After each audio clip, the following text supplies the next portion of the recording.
Dobrodošli na kanal Okusi prirode.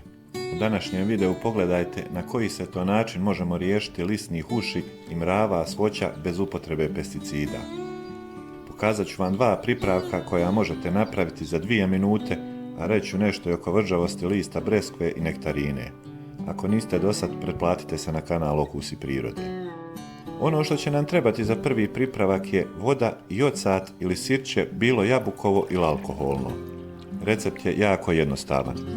Usućemo 1 šolju vode, 1 šolju sirćeta u bocu s rasprskivačem, s jako važnom napomenom da prvo sipamo vodu pa onda sirće koje je po sastavu kiselina u vodu, jer u suprotnom slučaju, to je sipanja vode u kiselinu, može doći do neželjene reakcije.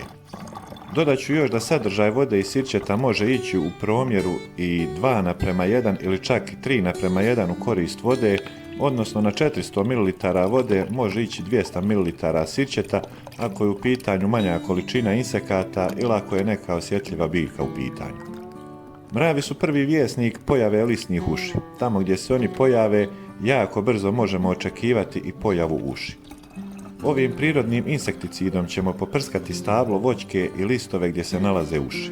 Stablo ćemo poprskati zbog mrava, jer miris sirćeta je jako neugodan i odbija mrave, koji onda prestaju ići tim putem i traže nove, a također djeluje na digestivni sistem kod uši koje se prestaju hraniti, a obzirom da se sporo kretaju, tada i ugibaju. Ukoliko bude potrebno, kroz nekoliko dana možemo ponoviti prskanje. Prije nego što pređemo na drugi recept prirodnog insekticida, evo još jednog jednostavnog načina na koji možemo zaštititi stablo od mrava. Postupak je jako jednostavan. Uzmemo 1 ljepljivu traku i zamotamo je oko stabla na 2 mjesta. Ja sam to uradio pri dnu stabla, s obzirom da je mlado stablo u pitanju, i ako imate nešto starije i deblje stablo, ovo možete uraditi u krošnji. Kada završimo ovo, onda pripremimo još jedan dio koji izgleda ovako kao na videu i njega ćemo pričvrstiti na sredinu.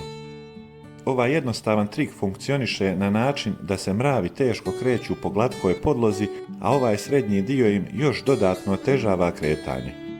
Jedino što moramo kroz par mjeseci uraditi je da promijenimo traku, jer se stablo razvija pa ne želimo da dođe do nekog suženja ili nešto slično. Drugi insekticid je isto tako jednostavan za napraviti, a veoma je efikasan, što ćete i vidjeti. Za ovaj nam trebaju 2 kašike tečnog sapuna i još bolje nekog prirodnog ako imate, a i ne mora, i 1 litar vode.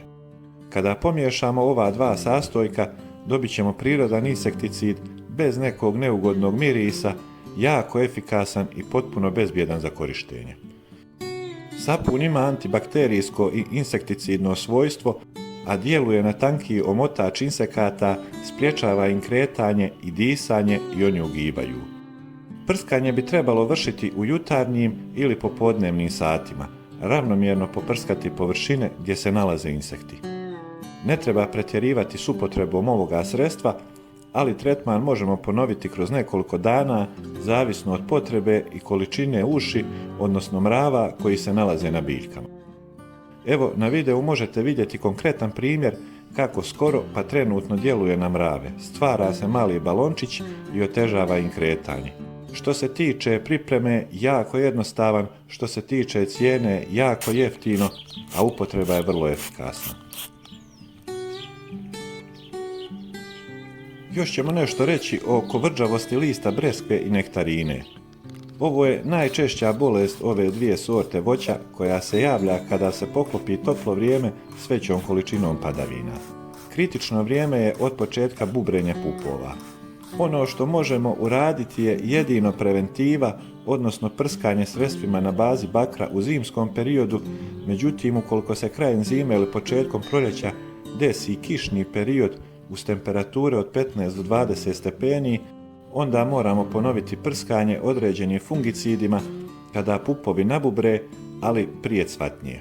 Kad nam se već desi kovrđavost, tu nema sredstava koje nam mogu pomoći, moramo otkinuti sve kovrđave listove, stavljajući ih u kantu ili nešto slično, iznijeti iz voćnjaka i spaliti. Ukoliko vam se video svidio, lajkujte ga, pretplatite se na kanal, a do sljedećeg videa lijep pozdrav!